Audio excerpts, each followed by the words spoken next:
दोस्तों नमस्कार। मैं मोहम्मद अंसारी कानून की जानकारी यूट्यूब चैनल में आपका स्वागत करते हैं। कैसे हैं आप सब? उम्मीद करते हैं अच्छे ही होंगे। दोस्तों आज झारखंड के ज़मीन से रिलेटेड वीडियो बनाने जा रहा हूं। इस एपिसोड में बात करेंगे कि झारखंड में ज़मीन का लॉ किस आधारित है, कितने प्रकार के यहाँ लॉ हैं जो अप्लाई होते हैं झारखंड के ज़मीन पर रैयतों पर। तो चलिए वीडियो को शुरू करते हैं। दोस्तों झारखंड एक आदिवासी बहुल एरिया है। आदिवासी बहुल एरिया होने के कारण भारत आज़ाद होने से पहले ही अंग्रेज़ों ने एक नियम बनाया था संथाल परगना बेसिस पे, संथाल परगना टेनेंसी एक्ट, और एक छोटा नागपुर क्षेत्र में बनाया था छोटा नागपुर टेनेंसी एक्ट। दोस्तों ये CNT यानी कि छोटा नागपुर टेनेंसी एक्ट और SPT Santhal Pargana tenancy act, ये दो एक्ट ही गाइड करती है यहाँ के सारे ज़मीन को, ज़मींदार को, रैयतों को, सरकार को क्या करना चाहिए, क्या नहीं करना चाहिए। दोस्तों संथाल परगना टेनेंसी एक्ट की ज़मीन के बारे में जानकारी के लिए एक प्रैक्टिसिंग एडवोकेट के लिए या जनरल पब्लिक या ऑफिसर्स के लिए, जैसे ज़मीन संबंधी जो ऑफिसर होते हैं DCLR, CO साहब एंड SDO साहब, कमिश्नर साहब को कौन सी बुक हमेशा रेफ़र करना चाहिए जो बेस्ट है, उस बुक के बारे में आज चर्चा करेंगे। दोस्तों मैंने कल ही ये बुक लिया है संथाल परगना टेनेंसी एक्ट। ज़रा समीप आके दिखा दूँ, ये उल्टा दिखता होगा शायद, ये कैमरा में उल्टा दिखता है। संथाल परगना टेनेंसी एक्ट है ये बुक। ये सरकार के गजटेड है, सरकार द्वारा पब्लिश किया गया है। The Santhal Pargana manual 1911। ये Santhal Pargana tenancy supplementary provisions act 1949 के साथ इसमें इंक्लूडेड है। इस बुक में जो इंक्लूड किया गया है, regulation and act in force in the district of the Santhal Parganas and selected notifications, rules and orders in force in the district. ये बुक का पब्लिशर है मिनिस्ट्री ऑफ झारखंड, यानी कि विभागीय पुस्तक बिक्री आवाम प्रकाशन, ministry of Jharkhand, project Bhavan HEC campus Dhurwa Ranchi Jharkhand द्वारा राज्य कार्यहित में छाया प्रति पुस्तक के रूप में संलिखित। यानी कि ये छाया प्रति पुस्तक है, किसी पर्सनल राइटर के द्वारा लिखी नहीं गई है। इस पुस्तक में बेहतरीन गया है। इस पुस्तक में सारे रूल्स, रेगुलेशन, लेटर्स 1932 यानी कि 1911 से ही इसमें सब इंक्लूडेड हैं।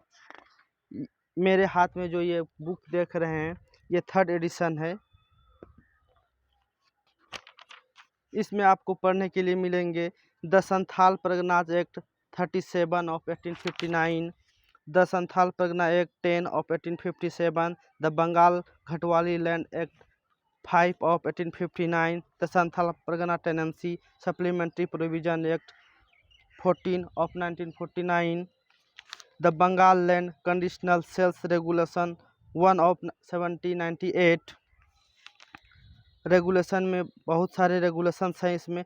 The Bengal land redemption and foreclose regulation 1806, यानी कि इसमें बखूबी से दर्शाया गया है। दोस्तों the Santhal Pargana additional deputy commissioner validation of order and independently regulation 4 of 1939।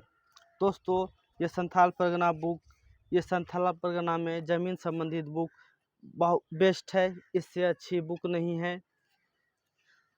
सारे कोर्ट यानी कि district level court, high level court, commissioner court या बोर्ड ऑफ रेवेन्यू, झारखंड से संबंधित जितने भी अदालत हैं झारखंड में, संथाल परगना से जुड़े जो डिस्ट्रिक्ट हैं, जैसे गोड्डा, दुमका, साहेबगंज, पाकुड़, देवघर, ये 5 जो डिस्ट्रिक्ट हैं, इस बुक के जरिए यानी कि इस act, Santhal Pargana tenancy act और रेगुलेशन के जरिए ये कंट्रोल होते हैं। दोस्तों, ये बुक हर एक स्टूडेंट को, हर एक नागरिक को झारखंड के, खास करके संथाल परगना के खरीदना चाहिए और जानना चाहिए अपने ज़मीन संबंधी अधिकार हमारे क्या हैं, कौन सा लैंड ट्रांसफरेबल है, कौन सा ट्रांसफरेबल नहीं है। दोस्तों, एसपीटी एक्ट में एकदम सटीक में दिया हुआ है इसमें कि हमारे जो ज़मीन होते हैं, ज़मीन को बचाने के लिए क्या क्या हमारे पूर्वजों ने लड़ाई लड़े, जैसे सिद्धू कानू, ये सब ने अंग्रेज़ों से, ज़मींदारों से बहुत से लड़ाइयाँ लड़ी, तब जाके Santhal Pargana tenancy act exist में आया और सरकार इस एक्ट को रेगुलेट करके हमारे ज़मीन को बचाया। दोस्तों, अब ऐसा स्थिति आ गया है कि अगर ये एक्ट नहीं रहता तो हमारे जो मूल निवासी हैं, झारखंड के मूल वासी हैं, उनके पास एक भी ज़मीन नहीं रहता, बिचौलियों के पास चला जाता। दोस्तों, ये संथाल परगना टेनेंसी एक्ट ज़रूर खरीदिएगा। ये मैनुअल बुक बहुत बेस्ट है, सभी लॉयर के चैम्बर में रहते हैं, जो अच्छे अच्छे लॉयर हैं सभी पढ़ते हैं इनको, सभी रेफर करते हैं। दोस्तों, ये छोटा सा वीडियो था इस किताब के बारे में। ये बहुत से सुंदर बुक है, मैंने सोचा क्यों नहीं इनके बारे में बता दिया जाए। इसमें साफ साफ जिक्र है दोस्तों कि ये लगान वसूली ग्राम लेवल पे कौन करते हैं, ग्राम प्रधान क्या होते हैं, ग्राम प्रधान का अपॉइंटमेंट कैसे होता है, अगर ग्राम प्रधान कोई किसी तरह का दिक्कत करते हैं तो उनको हटाया कैसे जा सकता है, पट्टा कैसे काट सकते हैं, ग्रामीण चौकीदार यानी कि पुलिस का क्या रोल है, सरदार का क्या रोल है, यानी कि सारे रेवेन्यू मैटर से संबंधित इस बुक में सारा क्वेश्चन का आंसर उपलब्ध है। दोस्तों, मैं इस बुक का बड़ाई इतना इसलिए कर रहा हूँ कि ये बुक को मैंने परचेज किया है, ये बुक को मैं पढ़ता हूँ, मेरे दिमाग में सारे संकोच जो होते थे कि ज़मीन क्यों नहीं ट्रांसफ़र होता है, क्यों ऐसा रेस्ट्रिक्शन है, हम खरीदना चाहते हैं ज़मीन खरीद नहीं पाते हैं, ऐसा क्यों है, हम रैयत किसी का दान पत्र लेते हैं, दान पत्र इनवैलिड क्यों हो जाता है, यहाँ दान पत्र ये चलता क्यों नहीं है, ये सारे संबंधित जो क्वेश्चंस होते थे उनके सारे आंसर इसमें मिल गए। मैं बहुत संतुष्ट हूँ। दोस्तों, ये वीडियो अगर अच्छा लगा आपको तो शेयर करें अपने दोस्तों से, मेरे चैनल को लाइक करें, सब्सक्राइब करें और बेल आइकन को दबाना ना भूलें। धन्यवाद, नमस्कार।